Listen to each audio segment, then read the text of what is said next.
6:30 in the morning, the kind of cold that cuts straight through your bones. I hadn't slept. My clothes still carried the heavy smell of diesel, my head pounding from a long night that never really ended. Then came the knock. Not polite, not normal, urgent, sharp, like something was already wrong. I opened the door halfway, still half awake, and that's when I saw her, perfectly put together, not a wrinkle in her coat, hair styled like she had somewhere important to be, a clipboard pressed against her chest like a weapon. She already knew how to use. She didn't greet me, didn't smile. She just extended a piece of paper toward my chest. For immediate removal, she said, her voice flat, controlled, almost rehearsed. You are no longer authorized to occupy this property. For a second, I didn't understand what I was looking at. Eviction notice. My name, my address, my house. I looked up at her slowly. You've got the wrong place, I said. I own this home. Paid every cent. There's no mortgage, no lien, nothing. That's when she smiled. Not friendly, not unsure. Certain, that's what they all say. And right there, something shifted, because mistakes come with hesitation. This didn't have as precise, intentional, directed. This wasn't about paperwork, this was about taking something. And the woman standing in front of me, she wasn't just an HOA president with too much authority. He was operating a system designed to push, to pressure, to take out what she didn't realize. I don't react, I don't argue, I follow patterns, I trace pressure points. I find the source, and I shut it down. And in that quiet, freezing morning, standing barefoot at my own front door, she made one mistake she couldn't take back. She chose the wrong house. If you want to hear more true stories like this, make sure you hit that subscribe button to HOA Gone Wild, and tell me in the comments where you're watching from. My name is Daniel Cross. I'm not rich. I've never had power. No connections, no shortcuts. Just a trade, a toolbox, and years of showing up when most people were still asleep. I'm a master electrician in a place most people have never heard of, Red Hollow, Tennessee. Quiet roads, old houses, people who mind their business and wave when you drive past. That's the kind of place it is. And this house? It wasn't just where I lived, it was the result of everything I'd sacrificed. 15 years of night shifts, long hours under flickering lights, hands burned, knuckles cut, back aching, all so I could slowly build something that was mine, not rented, not borrowed, mine. I didn't just buy this place. I rebuilt it. Every wire behind those walls, I ran myself. Every breaker panel, every outlet, every light switch. I touched it, installed it, tested it. There wasn't a single part of this house I didn't understand. So when that eviction notice showed up on my doorstep, it didn't just feel wrong, it felt impossible. Like someone telling you the sky doesn't exist anymore. At first I tried to stay rational. Mistakes happen. Paperwork gets mixed up. Maybe someone typed the wrong address. Or a system flagged the wrong property. That's what I told myself, that's what I wanted to believe. But within 48 hours, that belief started collapsing, because the letters didn't stop, they multiplied. The first one said violation notice, no details, just a warning. The second one came the next day, non-compliance fee, a number attached this time, a charge for something I didn't even understand. Then the third, immediate assessment penalty. That one felt different, more aggressive, more final. Each envelope carried the same return address, Red Hollow, Homeowners Association. And every single letter ended the same way. Signed Cynthia. Haleho, President. I must have read that name 20 times, trying to place it, but I had never heard of her, never seen her at any neighborhood gathering, never received anything from an HOA before. Not when I bought the house. Not in all the years I'd lived there. Because the truth was simple. There was no HOA here, at least there never had been. That's when I stopped guessing and started checking. I pulled out every document I had. Property title, clean did, fully transferred in my name. Tax records, paid on time, every year. No liens, no co-owners, no disputes, nothing that gave anyone else authority over this property. Nothing that even hinted at an HOASO. I went one step further. I called the county office. After being transferred twice and sitting on hold long enough to question everything, a clerk finally picked up. Older voice, careful. The kind of person who double checks before they speak. I explained the situation. Told her about the letters, the eviction notice, the HOA. There was a pause on the other end. Then I heard her typing. More silence. And when she finally spoke, her tone had changed. Sir, according to our system, your property is currently flagged under an HOA compliance review. I felt my grip tighten around the phone. That's not possible, I said. There's no HOA in my neighborhood. Another pause. I understand, she replied slowly. But the records show your parcel has been added to a registered HOA jurisdiction, a deed.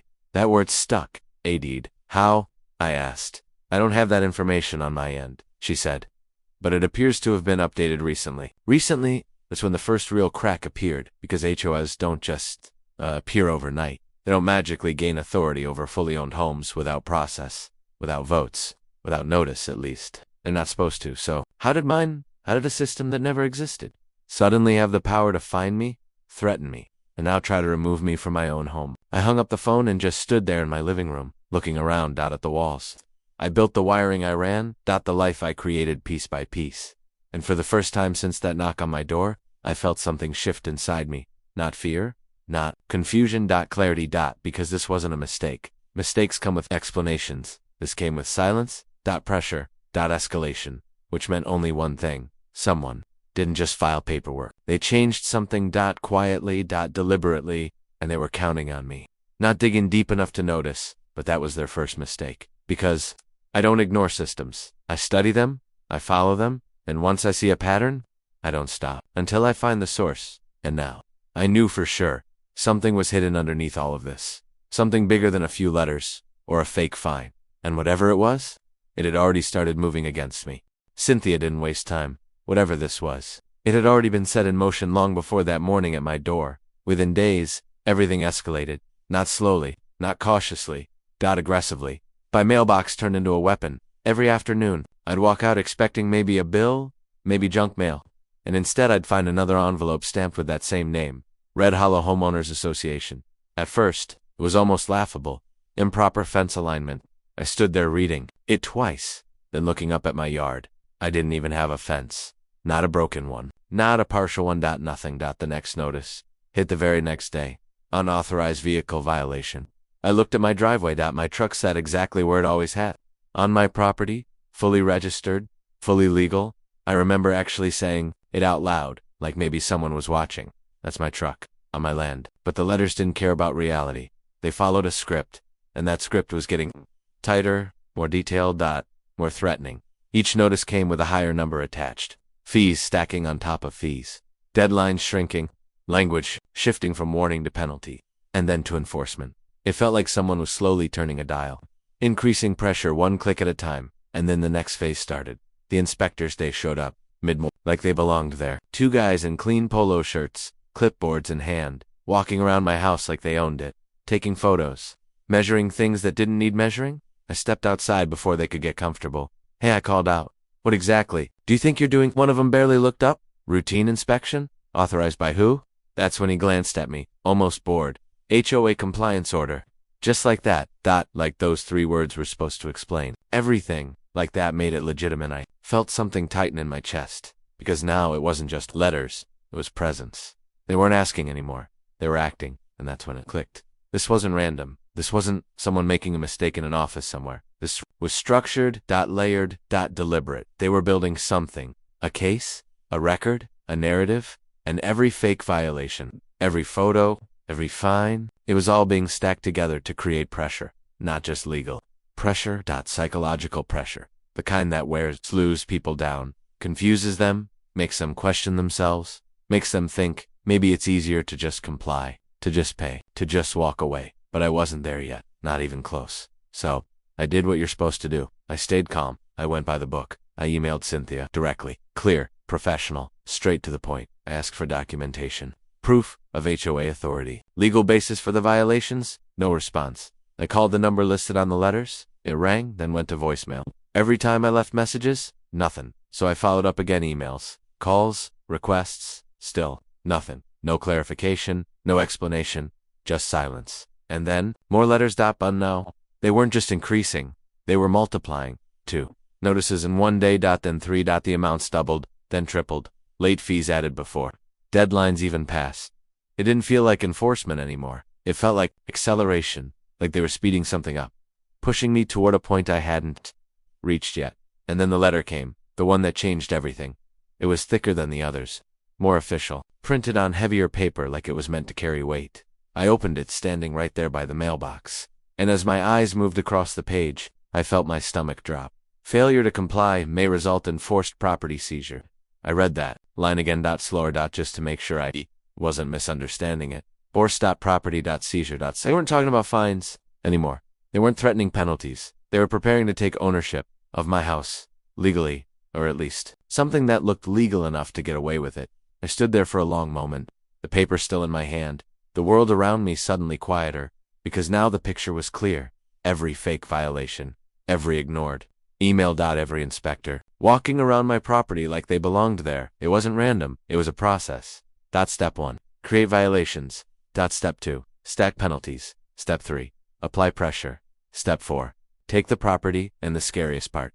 It probably worked. Not just on me, on others. People who didn't have time to fight, who didn't understand the system, who saw those letters and believed them, who gave in. That thought stayed with me longer than anything else, because if this was happening to me, it wasn't just about me, and that's when something changed. Up until that point, I was reacting, trying to understand, trying to correct, trying to fix what I thought was a mistake. But standing there with that letter in my hand, I realized something I couldn't ignore anymore. This wasn't a mistake. This was strategy, and strategies don't stop on their own. They get executed, unless someone stops them. I folded the letter slowly, walked back inside, set it down on the table, next to the others, all lined up now, all connected. And for the first time since this started, I wasn't confused, I wasn't frustrated, I wasn't even angry, I was focused. Because whatever this system was, however deep it went, I was done reacting to it. Now, I was going to find it, and when I did, I was going to shut it down. Because this wasn't paperwork anymore. This was war. I knew one thing for sure at that point: I wasn't going to win this alone. Whatever Cynthia was running, it wasn't sloppy. It was structured, calculated, and already moving faster than I could react to on my own.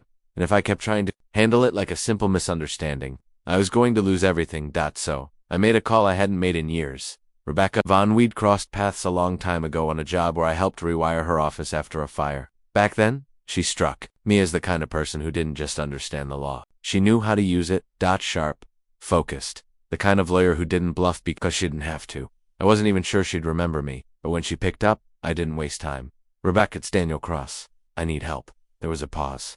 Then send me everything. No questions. No hesitation, just action. I spent the next hour gathering every piece of paper, every notice, every photo I'd taken of those inspectors walking around my property. Emails, voicemails, the eviction, notice, all of it. I sent everything over, and then I waited, not long. A few hours later, my phone rang. Rebecca. I answered immediately. She didn't ease into it, didn't soften it. Daniel, this doesn't look like an HOA issue. Something in my chest dropped. What do you mean? Asks. There was a brief silence. Like she was choosing her words carefully. And then she said, this looks like fraud. That word landed harder than anything else so far. Brought up until that moment, part of me was still trying to explain this as overreach, mismanagement, maybe even corruption. But fraud. That meant intention, planning criminal behavior. Walk me through it, I said, forcing myself to stay steady. And that's exactly what she did. Rebecca didn't guess. She verified. Within hours. She had already pulled records I didn't even know existed. HOA registration filings, county-level amendments, property boundary updates, financial disclosures. She started connecting things. Patterns. Timelines. Signatures. Signatures. And the deeper she went, the worse it got. Your neighborhood wasn't originally part of any HOA, she explained. You were right about that. I leaned against the kitchen counter, listening carefully. But, she continued, about a year and a half ago, that changed. That's the problem. She said it shouldn't have. She walked me through it step by step. The HOA Cynthia controlled had been established in a completely different subdivision. Smaller, isolated, legitimate at least on paper. But then it started expanding, quietly. Not in big, obvious moves that would get attention, piece by piece.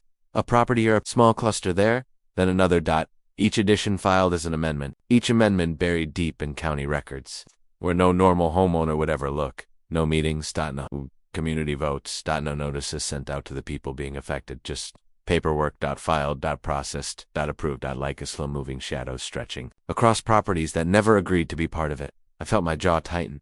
That's not legal, I said. It's not, Rebecca replied. At least not the way it was done. And no one caught it. That's the thing, she said. It wasn't designed to be caught. It was designed to look legitimate enough that no one questions it, until it's too late. I could feel the pieces starting to fall into place now. The sudden letters. The authority that didn't exist before. The pressure campaign. This wasn't about rules, I said quietly. No, Rebecca confirmed. It wasn't. There was a brief pause. Then she added something that made everything even clearer. I checked the amendments. Every single expansion, every property added to that HOA. She stopped for half a second. It has the same signature.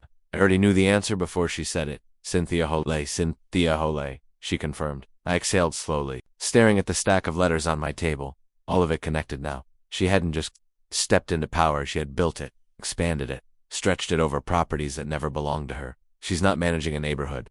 I said no. Rebecca replied. She's acquiring territory. That word hit differently, because that's exactly what it felt like. Not governance. Not oversight. Acquisition. Controlled. Calculated. Hidden behind legal language. Just convincing enough to pass through the system without raising alarms. And the fines? I asked. Pressure, she said instantly. You stack violations, increase financial strain, threaten legal action. And eventually, most people fold. They sell. They settle. They walk away. And then what? Then those properties get picked up, she said, usually through shell buyers. Quiet transactions. For a moment, neither of us spoke, because we both understood what that meant. This wasn't just about enforcing rules. This was a pipeline, a system designed to push people out and take what they left behind, and I had just been inserted into it. Dano, Rebecca said, her voice more serious now. You're not dealing with an aggressive HOA. I swallowed. You're dealing with someone who's been doing this for a while. I've looked around my house again. The walls, the floors, the work I'd put into every inch of it. And for the first time, I didn't just feel targeted. I felt selected, chosen, because this wasn't random. This was strategic. She had looked at my property, my situation, and decided I was worth pushing, worth pressuring, worth taking, and that realization did something to me. It stripped away any remaining doubt, any hesitation, any part of me that still wanted to believe this could be resolved quietly, because now I knew the truth. She wasn't going to stop, not until she got what she wanted. And what she wanted was my house. I tightened my grip on the phone. So what do we do? I asked. Rebecca didn't hesitate this time. We stop reacting, she said, and we start building a case. Because for the first time since this started, we weren't guessing anymore. We're seeing the system, and once you see a system clearly, you can break it. And Cynthia Hole, she had no idea. She had just exposed the first piece of it herself. That's when everything shifted. Up until that point, I had been reacting, trying to keep up with whatever Cynthia threw at me next, trying to defend, explain, correct. But now, we stopped reacting, and we started planning. Rebecca didn't waste time. The moment she confirmed what we were dealing with, she pulled in someone else, someone who didn't just understand systems. He exposed them. Mark Ellis, investigative journalist. The kind of guy who doesn't just read documents, he follows them, tracks, patterns, connects dots. No one else even notices. Rebecca made the introduction simple. Mark, this is Daniel, and I think you're going to want to look at this. I sent everything again. Every notice, every fine, every timeline detail. Mark didn't say much at first, just give me a couple days. That was it. No promises, no dramatic reactions, just quiet confidence. Just quiet confidence. And then, 2 days later, he said, this isn't isolated? I said, this isn't isolated. Felt my chest tighten. What do you mean? He continued. You're not the only one. That's when the scope of it really started to unfold. Mark had been digging through property records, sale histories, complaint filings, anything tied to Cynthia's HOA over the past couple of years. And what he found, it wasn't just a few cases, it was a pattern. Multiple homeowners across nearby neighborhoods had received similar notices. Same language, same escalation, same pressure. At first, it looked like isolated disputes, but when you lined them up side by side, it became obvious. It was coordinated. Here's where it gets worse, Mark said. Some of those homeowners had already sold. I leaned forward slightly, my grip tightening on the phone. Sold. Yeah, he replied. And not by choice. Most of them were pushed. Fines stacked. Legal threats escalated. They got overwhelmed, and eventually agreed to sell just to make it stop. A cold feeling settled in my chest. How much? There was a short pause. Way below market value, he said. We're talking tens of thousands under. In some cases, more. I closed my eyes for a second, because now I could see it clearly. The pressure wasn't the end goal, it was the tool. So who bought the properties? I asked quietly. Another pause then. That's the interesting part. Mark's tone shifted, slightly, sharper now. They weren't bought by individuals. I already had a feeling where this was going. Shell companies, he said. And just like that, everything locked into place. Trace them, I said. I did. Silence. Then they all connect back to the same network. I didn't even need to ask the next question, Cynthia. He confirmed out. I leaned back slowly, staring at the ceiling. Because now, it wasn't just a suspicion. It was a system. A clean, repeatable model. Pressure. Fines. Legal threats. Fear. Then, forced sale. And once the homeowner folds. Acquisition. Property transferred quietly, through layers of companies designed to hide ownership. It was efficient, scalable, and almost invisible, unless you knew where to look. This isn't an HO, I said. No, Mark replied. It's a pipeline. That word stuck, because that's exactly what it was. Not chaos, not random abuse of power. A controlled flow, designed to take properties from people who didn't have the time, knowledge, or resources to fight back. And for the first time since this started, I wasn't on the defensive anymore. I was inside the system. I could see how it worked, where it started, where it ended, and most importantly, where it could break. Rebecca spoke next. Now that we know what this is, we stop playing defense. I nodded, even though she couldn't see me. So what's the move? Her answer came without hesitation. We let her think she's winning. At first, that didn't sit right. You want me to just do nothing? Not nothing? She corrected. Controlled silence, Mark added. Right now, she expects resistance, pushback, arguments. That's what she's built the system around, Rebecca continued. But if you stop pushing, if you look overwhelmed, if you start missing deadlines or delaying responses, she'll escalate faster. I finished. Exactly, Rebecca said. And when people escalate too fast, they make mistakes. That's when it clicked. We weren't just defending anymore. We were setting a trap. A controlled environment where Cynthia would follow her own pattern, but faster, sloppier, more aggressive, and the more aggressive she became, the more she exposed herself. And I took a slow breath. All right, I said. So what do I do? Simple, Mark replied. You change behavior. So I did. I stopped responding immediately. Emails that used to get replies within hours now sat unanswered. Calls went unreturned. Deadlines passed. Just barely. Not enough to trigger legal action immediately, but enough to signal weakness. Confusion. Pressure. Even sent one message that felt almost painful to write. I'm trying to understand the process. This is getting overwhelming. It wasn't true, but it was believable. And that's all that mattered, because we weren't trying to convince her. We were feeding her expectations. And Cynthia, she reacted exactly how we needed her to. The tone of the letters changed. More aggressive, less formal. Deadlines got shorter. Amounts got higher. The language became sharper, almost impatient. Like she was trying to close something quickly. Mark noticed it immediately. She's accelerating, he said. That means she thinks you're close to folding, Rebecca added. And when someone thinks they've already won, they stop being careful. That was the moment I realized something important. This whole system, it depended on control, on precision, on calculated steps, executed at the right time, but overconfidence. Overconfidence breaks systems, because it replaces calculation with assumption. And Cynthia, she was starting to assume. Assume I was weak, assume I was overwhelmed, assume I was about to give up. And the more she believed that, the more dangerous she became. Not to me, to herself. Because every extra step she took, every shortcut, every aggressive move outside the line of legal protection was another piece of evidence, another crack in the system. Another step closer. 2. Exposing everything she had built. I looked at the growing stack of letters on my table again, but this time, they didn't feel like pressure. They felt like proof. Because now, for the first time since this started, I wasn't the one being pushed. She was. She just didn't know it yet. And Cynthia Hole, she was getting confident. Way too confident. It all came down to one moment, one room, one decision that would either take everything I had or expose everything she built. The court hearing. Cynthia didn't hesitate. She filed for full property seizure like it was just the next step in her process. According to her documents, I was a non-compliant homeowner, refusing lawful penalties. In her version of the story, I wasn't a victim. I was the problem. And if the court believed that, I wouldn't just lose the case. I'd lose my house. Everything I built. Gone through paperwork I never agreed to. The morning of the hearing felt different, quiet, heavy, like the air itself was waiting. When I walked into the courtroom, I immediately knew this wasn't going to be small. It was packed. Not just with random people either. Homeowners from nearby areas. Faces I didn't recognize, but somehow understood. Some curious. Some tense. Some watching, like they were seeing their own situation play out in front of them. There were reporters too. Not many, but enough. Pens ready.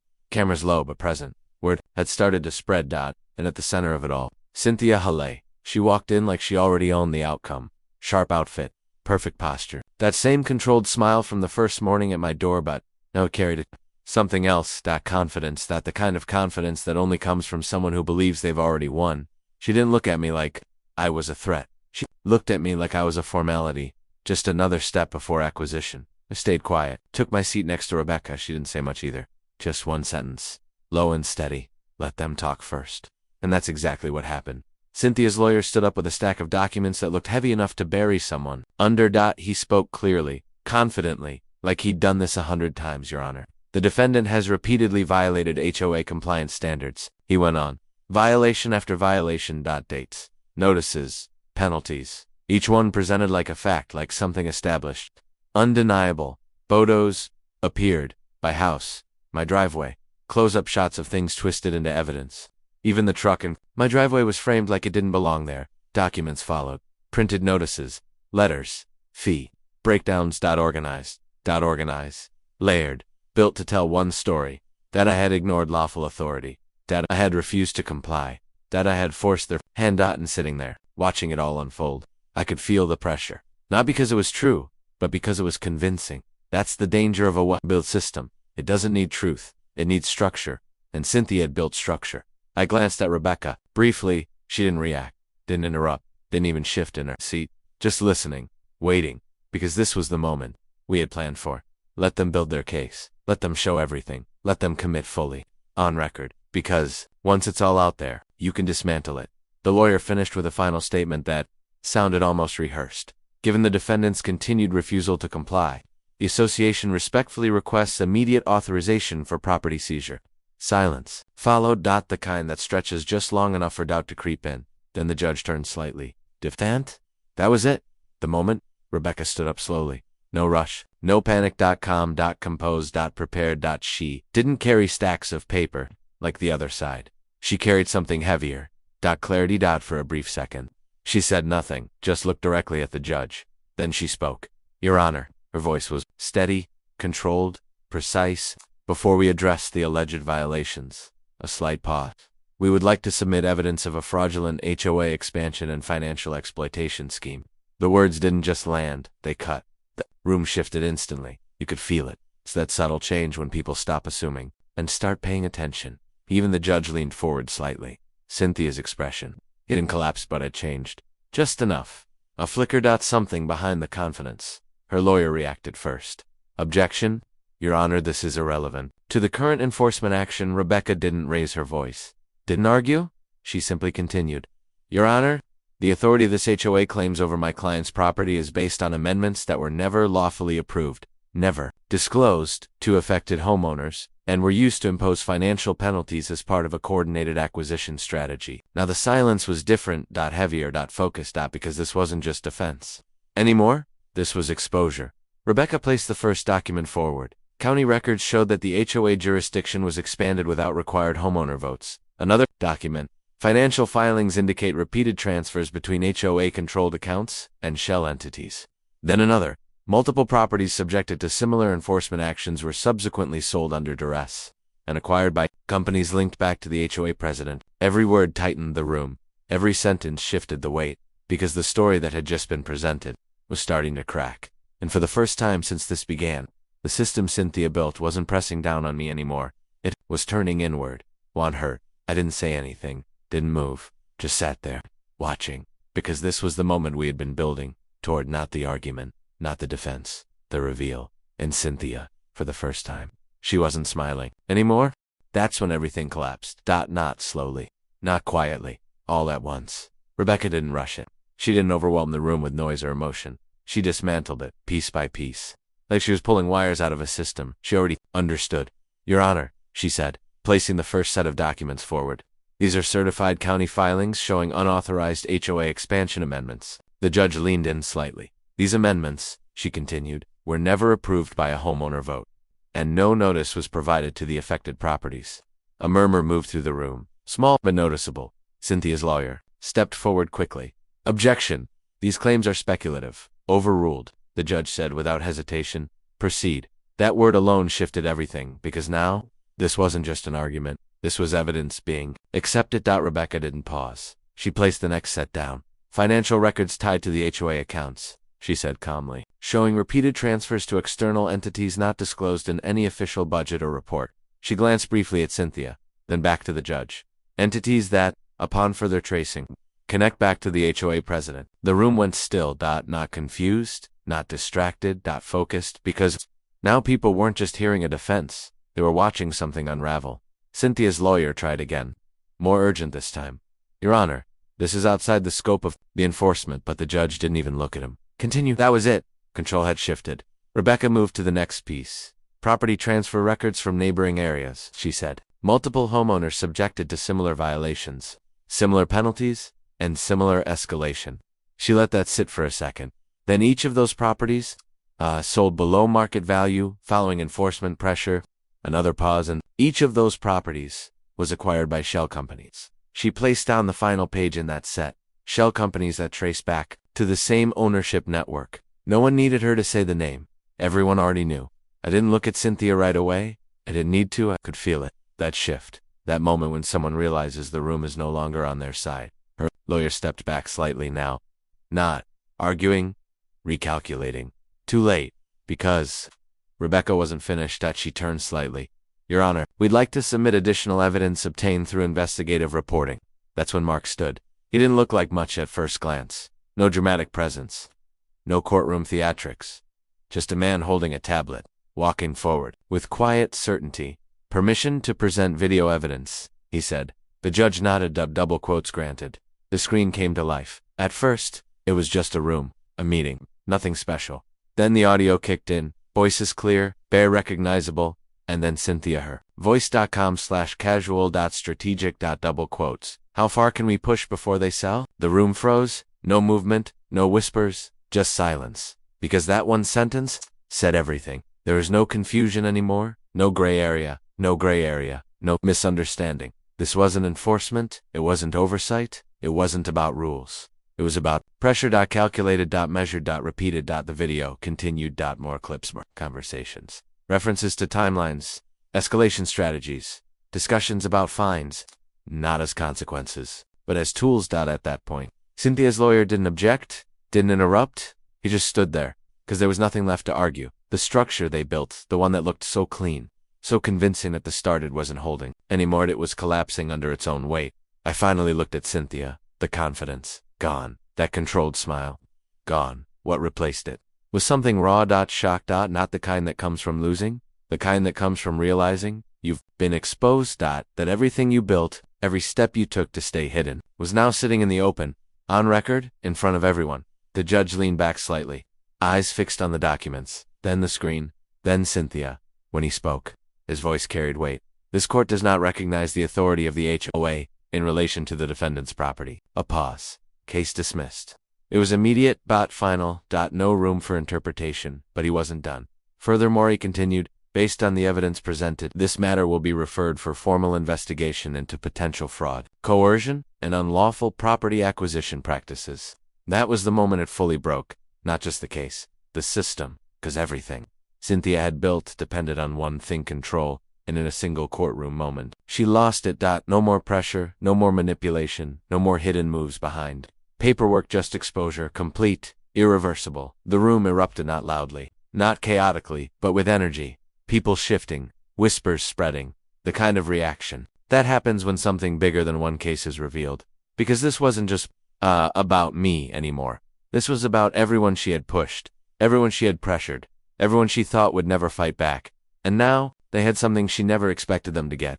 Proof. I sat there for a second longer, letting it settle. Not celebrating, not reacting, just absorbing it. Because everything that had been building since that morning at my door had just reached its end. And Cynthia? She didn't say a word, didn't argue, didn't move. She just stood there, as a system she created. It collapsed around her. The fallout didn't take weeks. It didn't even take days. It started the moment the judge finished speaking. You could feel it shift in the room, like something heavy had finally been lifted, not just off me, but off everyone who had been watching. Because this wasn't just one case anymore. This was exposure, and exposure spreads fast. By the time I stepped out of that courtroom, people were already talking. Reporters were moving, phones were out, names were being said out loud that had probably never been questioned before. And Cynthia, she didn't walk out like she walked in. No confidence, no control, just quiet. And a face that looked like it was trying to understand how everything slipped so far, so fast. But it hadn't slipped, it had been building. She just didn't see it. Within hours, the first official move hit. The HOA board was suspended. Not partially, not temporarily. Shuffled. Suspended. Authority stripped pending investigation. And once that happened, everything else started unraveling. County officials reopened filings. IDTers stepped in. Financial records that had been buried under layers of paperwork were suddenly being pulled apart, line by line, and the deeper they looked, the worse it got. Transfers that didn't match reports, payments that led nowhere. Entities that didn't exist on paper the way they should have. It wasn't clean anymore. It was messy, and messy draws attention. Within a couple of days, more names started coming forward. Homeowners, some angry, some quiet, some who had clearly been carrying this for a long time without knowing how to fight it. I remember one man in particular stopping me outside the courthouse the next morning. Older guy, hands rough like he'd worked his whole life. "You're the one from yesterday, right?" he asked. I nodded. He looked down for a second, then back up. They did the same thing to me. He said, "Fines, notices. I thought I messed something up. Sold the place just to get out of it." His voice didn't shake, but you could hear it underneath. "They paid me less than half of what it was worth." I didn't know what to say to that because there wasn't anything to say. Not that I would fix it, but now his story wasn't just a story, it was evidence. And he wasn't the only one. More people came forward. Different neighborhoods. Same pattern. Same letters. Same presser some of them had. Fought. Most hadn't. Because that's how systems like this work. They don't need everyone to lose. They just need enough people to give up. And Cynthia had built hers well. Efficient, quiet, profitable, intel. It wasn't the investigation didn't stay small. It expanded. Civil cases started forming almost immediately. Groups of homeowners pooling together, using the same evidence that had come out in court. Financial audits dug deeper, tracing money through accounts that were never meant to be traced publicly. And every time they pulled on one thread, another came loose, then another, then 10 more. Everything she built, every layer designed to protect her, to hide ownership, to create distance between actions and accountability. It started collapsing, not dramatically, not all at once, but steadily, like a structure that had been weakened from the inside, finally giving way under its own weight. And Cynthia, she didn't vanish. That's the thing about people who build systems like this. They believe they're untouchable until the system stops protecting them. Then suddenly, they're standing alone. She was pulled into it. Every part of it. Depositions, financial questioning, legal scrutiny from angles she probably never expected. Because now it wasn't just one case against her. It was a pattern, documented, proven, shared, and patterns are hard to defend. As for me, life didn't go back to normal right away. Not instantly, but it changed, quietly, the letters stopped, completely. No more fines, no more notices, no more inspectors walking around my property like they had authority. The silence that replaced it, it felt different, uncertain, not tense, clear, for the first time since that morning at my door. I walked outside and didn't feel watched, didn't feel pressure sitting just behind everything. I stood in my driveway one evening, looking at the house the same way I used to before all of this started. The wiring, the walls, the small details only I would notice. And it hit me then. I didn't just keep my house, I kept control, because that's what this was really about. Not ownership. On paper, control, and more than that. We stopped something. Not just for me, but for everyone who would. VE come next. Because there would have been more. There's always more when systems like that go unchecked, but now, that pipeline was broken, exposed, and no longer invisible. I took a slow breath, letting that settle in. Because the truth is, I never set out to fight something this big. I just wanted to protect what was mine. But sometimes, that's enough. Sometimes standing your ground doesn't just stop what's coming for you. It stops what's coming for everyone else. And for the first time since all of this began, there was nothing left pressing in on me. No countdown, no threats, no system moving quietly in the background, just silence. The kind of silence that only comes when something finally ends.